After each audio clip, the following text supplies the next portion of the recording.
이사야 59장 9절부터 제가 읽으니까 한번 잘 들어보시길 바랍니다. 그러므로 공평이 우리에게서 멀고 의가 우리에게 미치지 못하였은즉 우리가 빛을 바라나 어두움뿐이요 밝은 것을 바라나 캄캄한 가운데 행함으로 우리가 소경같이 담을 더듬으며 눈 없는 자같이 두루 더듬으며 낮에도 황혼 때와 같이 넘어지니 강장한 자 중에서도 죽은 자 같은지라 우리가 곰같이 부르짖으며 비둘기같이 슬피 울며 공평을 바라나 없고 구원을 바라나 우리에게 멀도다. 대저 우리의 허물이 주의 앞에 심히 많으며 우리의 죄가 우리를 쳐서 증거하오니 이는 우리의 허물이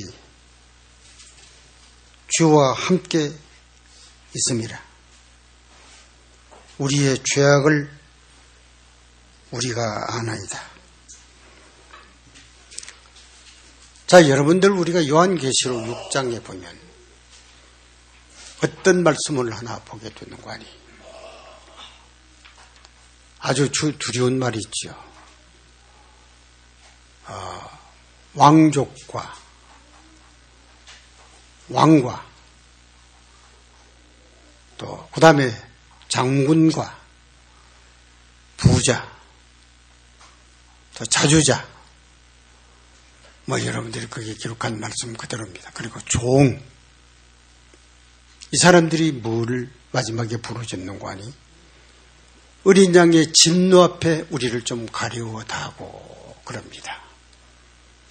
여러분들 최후의 날은 무슨 날입니까? 최후의 날은 죄인들에게 최후의 형벌을 집행하는 최후의 날입니다. 자, 부르짖는 우리를 하여금 어린 양의 진노의 얼굴에서 가리워 달라고 하는 그 부르짖음을 왜 할 수밖에 없습니까? 왜 그렇습니까? 왜 어린 양의 진노에서 우리를 좀 가리워 달라고 부르짖을 수밖에 없는 이유가 왜 그럴까요? 죄가 그대로 있기 때문입니다. 죄가 그대로 있습니다. 자, 여러분이 마지막이라고 하는 말 가운데 우리가 흔히 들을 때 좀 여러분들이 긴장되는 게 있잖아요. 마지막. 이 최후의 마지막. 여러분들 우리가 이 세상에 이렇게 살아보면 마지막이라고 하는 말에 여러분들이 두렵습니까? 왜 안 두렵습니까? 여러분들이 마지막이라는 건 대단히 두려울 텐데 왜 안 두렵습니까? 마지막이 오지 않을 것 같아서 그래요. 틀림없이 마지막이 온다고 분명한 믿어지기만 한다고 하면 마지막은 대단히 두려운 날이 올시다. 그런데 이렇게 두려운 날이라도 두렵지 않는 사람들이 있잖아요. 두려운 날에 두렵지 않는 사람들이 누굽니까? 예? 오늘 여기 이사야 59장에 이렇게 보니까 죄가 그대로 있는 사람, 죄가 사여지지 않는 사람, 그 전에 제가 여러분들에게 이런 신문을 쪼가리를 하나 보여주었는데, 이성철, 불교계에서 우리나라에는 아주 거목이죠. 그 사람이 죽을 때에 조선일보와 동아일보의 그 기자들과 인터뷰하는 한 장면이 나옵니다. 나는 속았다. 내가 속았다. 내가 불교에 80년 동안 내가 속았다. 그리고는 남긴 말이 있습니다. 석가는 큰 도적이요, 달마는 작은 도적이라고. 여러분들이 그 사람이 언제나 불교에 있을 때에 나타난, 그때는 그런 얘기를 안 하는데 죽을 때 그 얘기를 합니다. 나는 속았다, 이 말입니다. 자기 딸이 필이라고 하는 건데, 필아. 자기 딸을 보고 하는 말입니다. 필아. 나는 지옥 간다. 그 밑에 남긴 아주 중요한 말이 있습니다. 내 죄를 대신 하실 분이 없어서 나는 지옥 간다. 마지막에 남긴 말이 무슨 말이에요? 죄를 정리할 길이 없어서 지옥 가. 그거 누가 남긴 말이라고요? 성철이라고 하는 사람이 남긴 말입니다.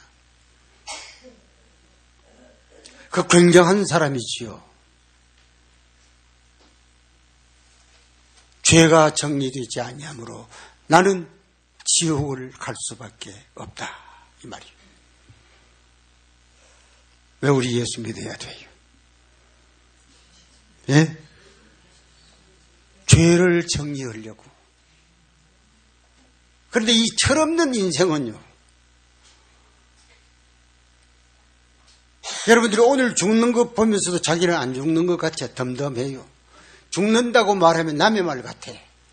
내 말 같지를 않아. 그 아이를 하나 조그마한 편 놨더라고요. 그래 자꾸 여자가 이러쿵저러쿵 하니까, 야가 왜 태어났습니까? 그래. 가만히 왜 태어났어요? 살라고 태어났죠.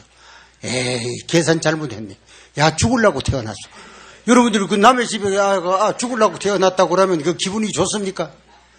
딱 보면 그 무슨 말이래요? 그래서 내가 그때 그랬어요. 야가 언제 죽어도 죽지 않소. 언제 죽어도 죽어. 당신도 죽어. 여러분들, 이 세상에는 이 죽음이라는 현장이, 형별이라는 현장이 나와는 전혀 관계없는 객관적인 상태 속에서 보기 때문에 형별을 두려워하지 않습니다. 여러분들이 왜 교회에 나왔어요? 예? 죄를 정의하려고.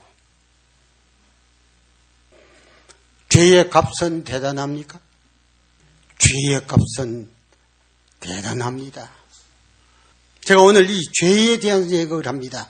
죄의 값은 어디서부터 어디까지 치러져요? 죄의 값은 무슨 그전에도 치러지는 게 있지만은 죄의 값은 치러집니다. 특별 부활을 시키는 것도 죄의 값을 치르는 한 과정입니다. 특별 부활을 왜 시키는입니까?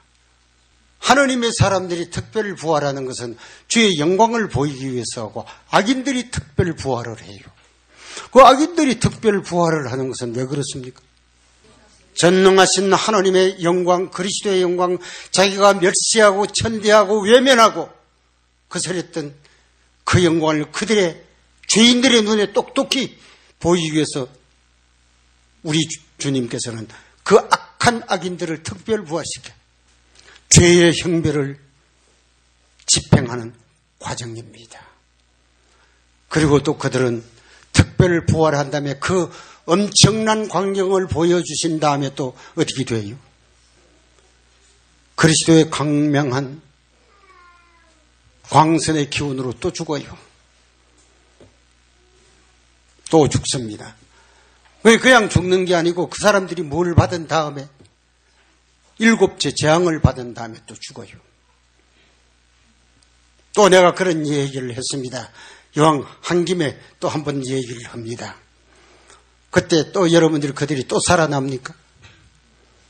예? 또 살아납니다. 또 살아나서 또 어떻게 하요? 100년 동안 죽을 때의 고통 그대로 일어납니다. 맞습니까?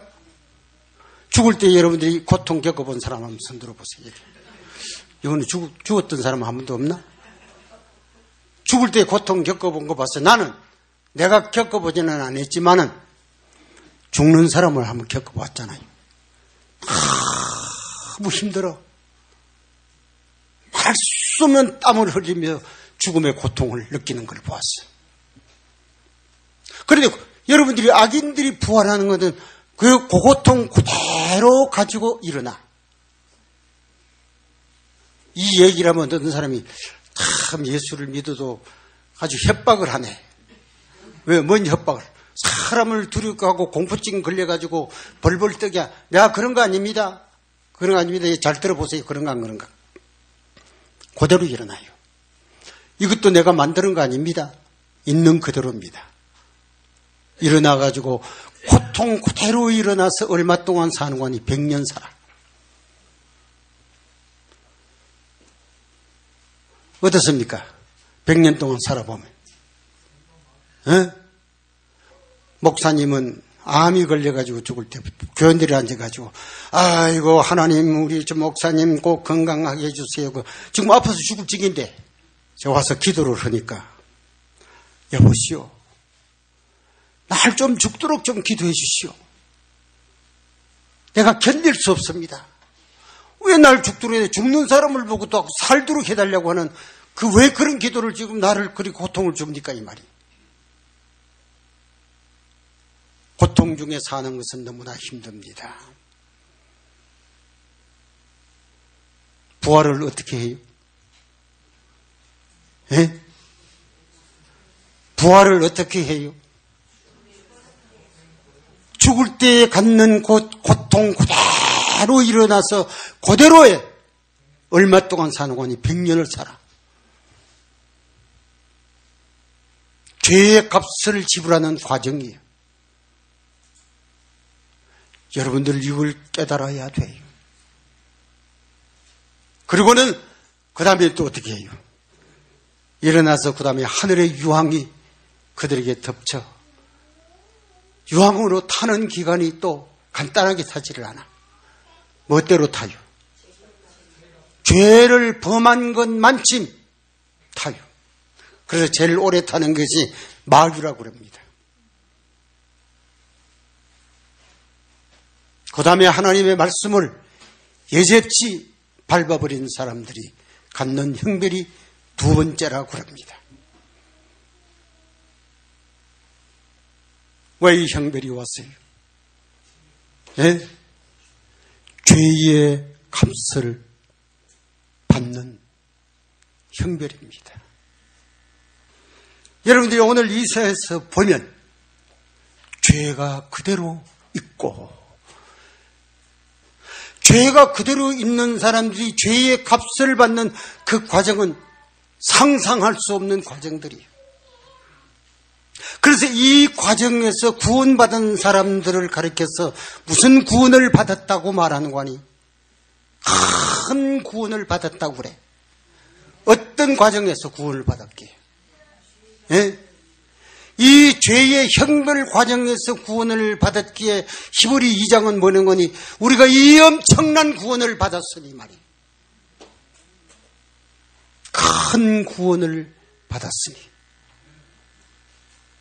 이 큰 구원을 받지 아니하는 사람은 어떻게 되어 있어요? 예? 죄가 그대로 있고. 그 왜 죄가 그대로 있어요? 이게요, 바로 이게요. 공평과 의가 이르지 아니하였으므로 이 말이에요. 이거 아셔야 돼요. 여러분들이 이 시대는 누가 무엇에서 죄가 정의가 돼요? 공평과 의가 우리에게 이르러야 죄가 정리가 돼요. 그 공평과 의가 뭐냐? 뭐쯤 됩니까? 대정투 103쪽에 나옵니다. 뭐가 됩니까? 공평과 의의가. 법궤입니다. 법궤. 의의는 속죄소요. 공평은 법궤 안에 있는 율법이요. 그러니까 공평과 의의라고 하면 뭐로 보는 것이라고요? 법궤로 보이는 거예요. 법궤와 관계없는 사람들에게 어떻게 되리라? 죄가 그대로 있으리라. 죄가 정리되지 않으리라. 제가 좀 전에 죄인을 정리하고 죄인을 집행하는 이 말을 할 수밖에 없는 것은 무엇을 절대적으로 필요로 하기 위해서, 법궤에 대한 절대적인 필요를 느끼게 하기 위해서 제가 이 말을 분명히 할 수밖에 없습니다. 또 엘렌 G 화이트는 법궤 없는 사람들은 다 타락한다고 그랬어요.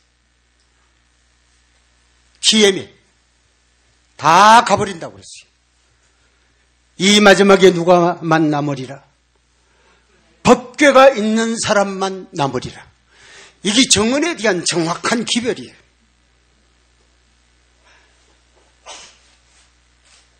오늘 이 시간에 여러분들에게 말씀을 드리는 이 의도를 우리 모두가 잘 깨달아야 됩니다.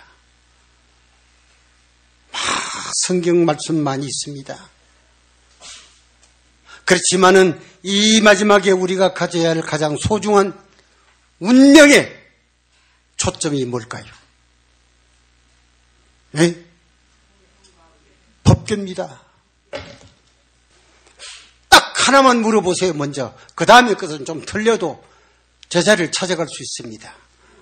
법궤가 없으면 제자리를 찾아갈 수가 없습니다. 제 위치에 돌아갈 수가 없습니다. 법궤를 찾아야 돼. 여러분들이 법궤가 소장되어 있는 곳이 어디입니까? 네? 그걸 지성소라고 얘기를 합니다. 법궤가 있는 곳. 그 다음에 법궤는 무슨 역할을 하는가? 잘 들으셔야 돼요. 법궤는 누구를 가르쳐요? 법궤는 그리스도를 가리킵니다. 맞습니까? 법궤가 그리스도를 가르친다고 하는 말이 살아남은 자도 있고 교회적인 사고내도 있으니까 이제는 법궤는 그리스도를 가르친다? 그런데 그 법궤를 그리스도를 가르치면 어떤 그리스도를 가르치는가? 어떤 그리스도를 가르쳐요? 첫째, 율법은 예수님이십니다. 아세요? 율법 자체가 예수님이십니다. 그러니까 율법은 내가 네게 새 계명을 주노니 내가 한 것처럼 하는 거다. 기준이 어디에 있습니까? 조문에다가 우리가 기준을 맞추지 않고 어디에다가 기준을 맞춰요? 예수님에게다가 기준을 딱 맞춰요. 예수님이 하신 대로, 율법이 하라는 대로 똑같은 얘기예요. 그러니까 여러분들이 율법은 누구를 가르쳐요? 예수님이 율법이시다, 이런 말이에요. 자, 이 말은 여러 군데 있습니다. 우리 예수님은 살아계신 율법이시다. 우리 예수님은 율법 그 자체이시다. 이게 다 있는 말씀이옵시다. 그러니까 내가 여러분들이 예수님을 이렇게 보면 내가 누구하고 대조를 해봐요. 응? 야, 여러분들 내가 하나 물어봅시다. 조문을 보면 죄가 있습니까? 없습니까? 여러분, 10가지 조문이 있잖아요. 조문을 보면 도둑질 하지 마라. 도둑질 안 하면 죄인입니까? 죄인 아닙니까? 도둑질 안 하면 죄인 아니래요. 조문은 그렇게 나와요. 조문은 우상 섬기지 마라. 집에다 우상 만들어 놓지 않으면 죄인 아니에요. 조문은 그렇게 나와요. 그러나 조문 말고 예수님을 보면 비교하면 속속들이 다 나와. 형제를 미워하는 것도 살인이야. 육신적으로만 살인 안 하면 살인이 죄가 아닌데 예수님을 비춰보면 뭐 하도 살인이요? 형제를 사랑해야 되는데 형제를 미워하는 것도 여러분 살인이 돼. 그러니까 여러분들이 조문을 보면 죄인이 아닌데, 알겠어요? 예수님에게 비춰서 비교를 해보니까 전부 죄예요. 무슨 율법이 더 높아요? 수준이. 예? 도둑질을 하지 말어. 예, 오늘 내가 도둑질 안 했습니다. 그 별것 아니에요. 예수님을 보면 이 심사 속에 작용하는 것이 도둑이에요. 이 전부 나와. 그래서 성경은 내가 하는 대로라는 말입니다. 누가 하는 대로? 예? 그래서 여러분, 예수님은 무슨 법이라고요? 예? 살아계신 법이요. 예수님이 율법이요. 갈라디아서는 뭐라고 말하는 조문을 가르친 시대가 진행되다가 예수님이 오신 다음에는 조문의 가르침을 받지 아니하고 예수님께 직접 받는 거다 이 말이에요. 무엇을 받지 아니하고? 조문에 하라는 대로 하지 아니하고 직접 누구에게서부터 받아요? 예수님의 표준에서부터 내가 받아. 그래서 율법은 예수님이십니다. 두 번째, 예수님은 법궤 가운데 누구신가 하니 속죄소입니다. 예수님은 십자가로 속죄소가 되셨습니까? 로마서 3장에 나오잖아요. 속죄소는 법궤의 어디 부분에 있습니까? 예? 법궤 뚜껑에. 자, 여러분들 우리 한번 성경 봅시다.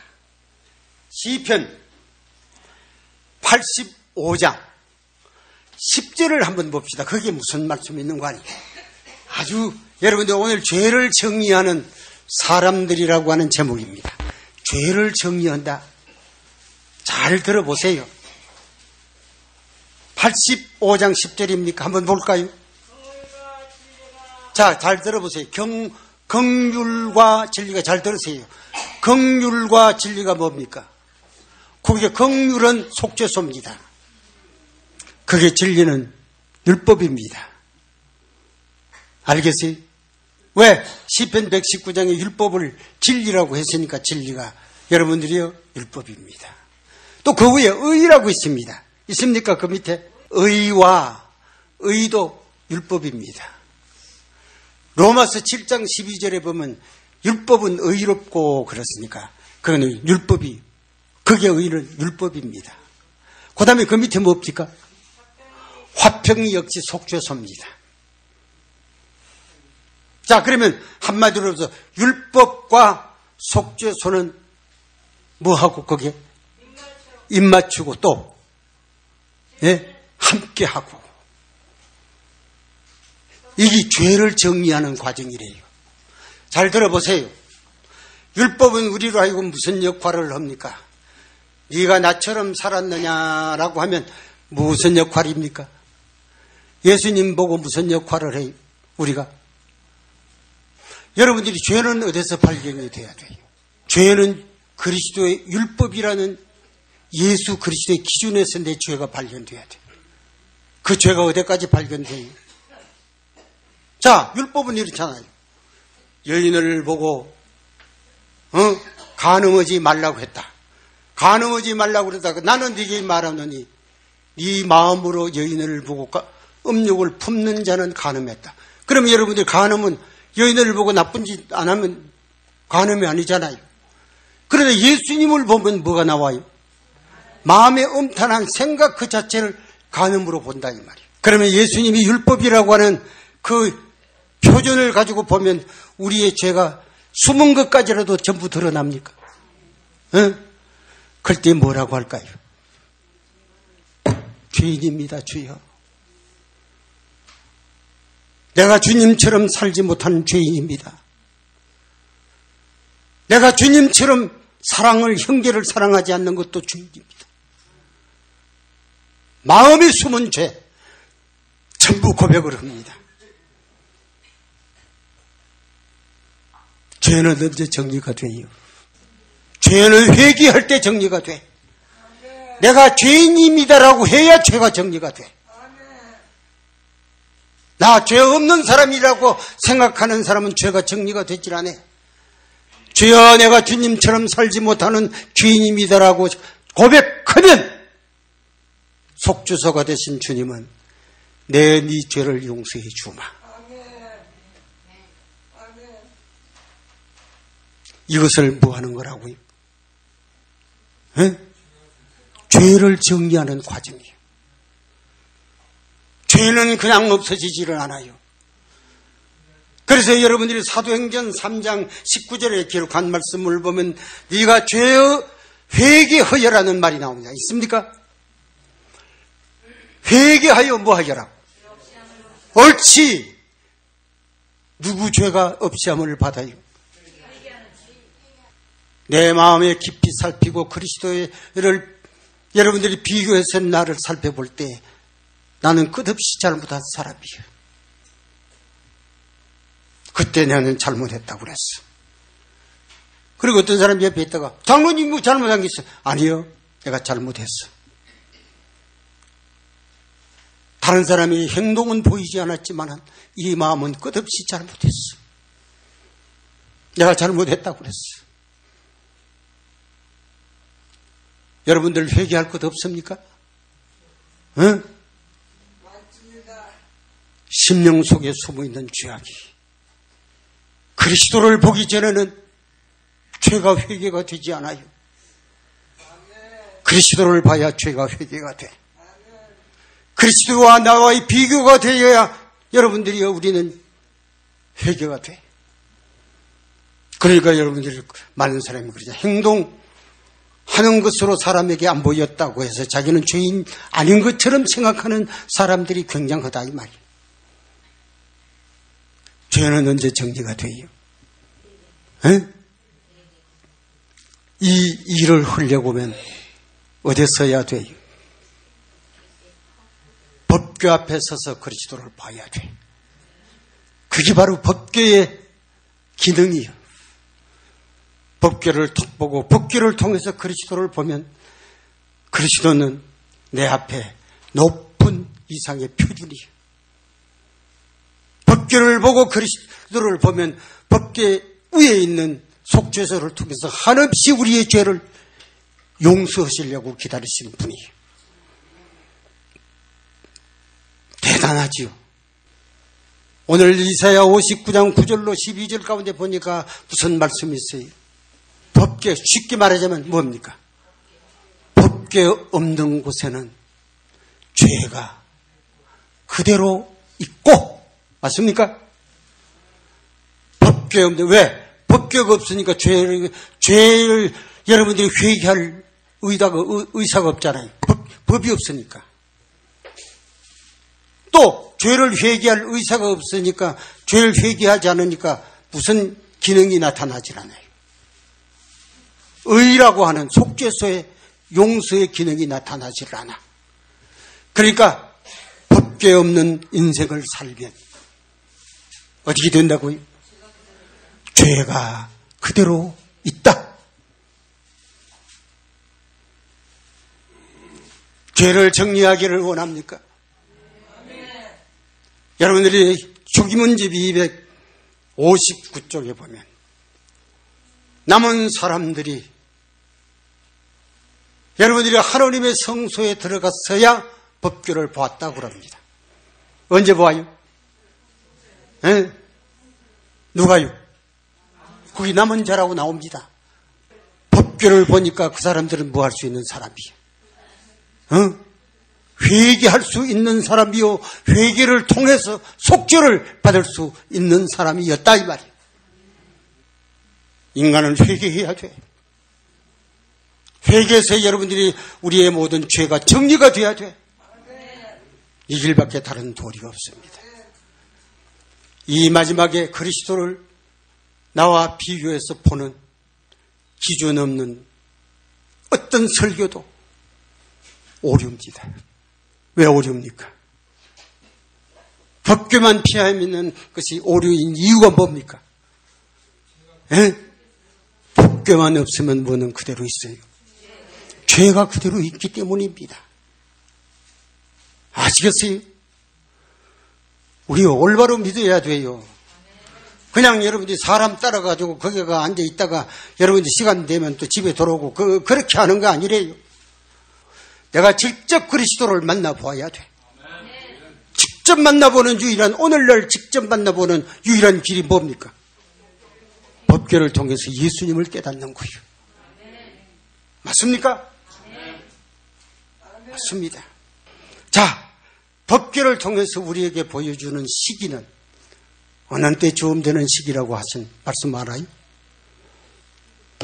자, 법궤 보는 사람 아무나 보는 거 아닙니다. 요한계시록 3장 21절 무슨 말씀이 있어요? 이제는 그에게는 자, 그 말을 이렇게 읽어도 됩니다. 극복하는 그에게는, 맞습니까? 극복하는 그에게는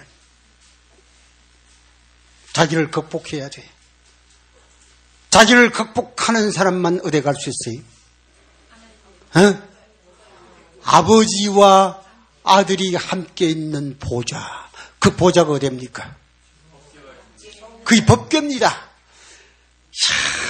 그게 법궤라는 말이 어디에 나오는 거 아니? 대쟁투에 나옵니다. 그게 법궤입니다. 이기는 사람은 어디에 있으리라? 에? 쉽게 말하자면 이기는 사람은 어디에 있으리라? 법궤 있는데 오리라. 그 사람을 누구라고 하기 초기 문제분 말했어요. 남은 자. 이야, 놀랍습니다. 아주 놀랍습니다. 오늘 이 자리에 계신 여러분들, 하나님을 희롱하는 사람 되지 말아야 돼.